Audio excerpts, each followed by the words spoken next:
Bagyong Yolanda, nagsisimula ng maghanda ang mga lokal na opisyal sa Kamaynilaan sakaling dito tumama ang malaking delubyo. Para sa detalye, balitaan mo kami, Sam Ramirez. Lahat na yata ng kalamidad na maaaring tumama sa isang bansa, naganap lamang sa loob ng isang taon dito sa Pilipinas. Nariyan ang mga malalakas na bagyong sila Labuyo, Santi at Yolanda.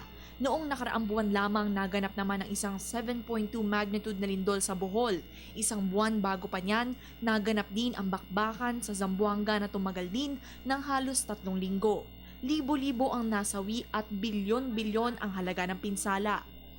Ayon sa isang urban planner at kolumnista na si Paulo Alcazaren, maaaring doble o triple ang bilang ng mamamatay at halaga ng pinsala. Metro Manila tatama ang mga kalamidad na ito dahil sa laki ng populasyon at kakulangan sa urban planning o ang maayos at mabisang pagplano sa isang lugar. Dagdag pa niya, hindi sapat ang disaster preparedness efforts at dasal upang maisalba natin ang ating mga sarili mula sa mga kalamidad. Dapat nag-umpisa tayo kahapon o sa totoo lang 20 years ago, 30 years ago. Doomsday talaga. At sa Metro Manila. no amount of prayer, God helps them those who help themselves. Pero kung hindi natin pag-iisipan ng mabuti ito, wala rin mangyayari sa atin kahit anong dasal mo. Para kay Alcazaren, maraming balakid sa pagpapatupad ng isang urban plan.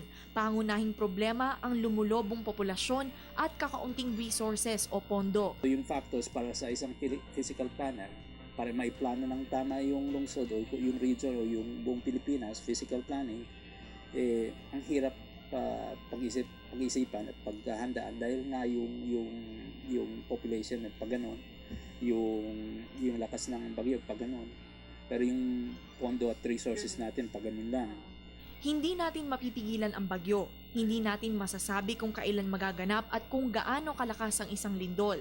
Ngunit hindi lahat ng pagbabago sa panahon kailangan laging kalamidad kung saan marami ang namamatay at nasisira.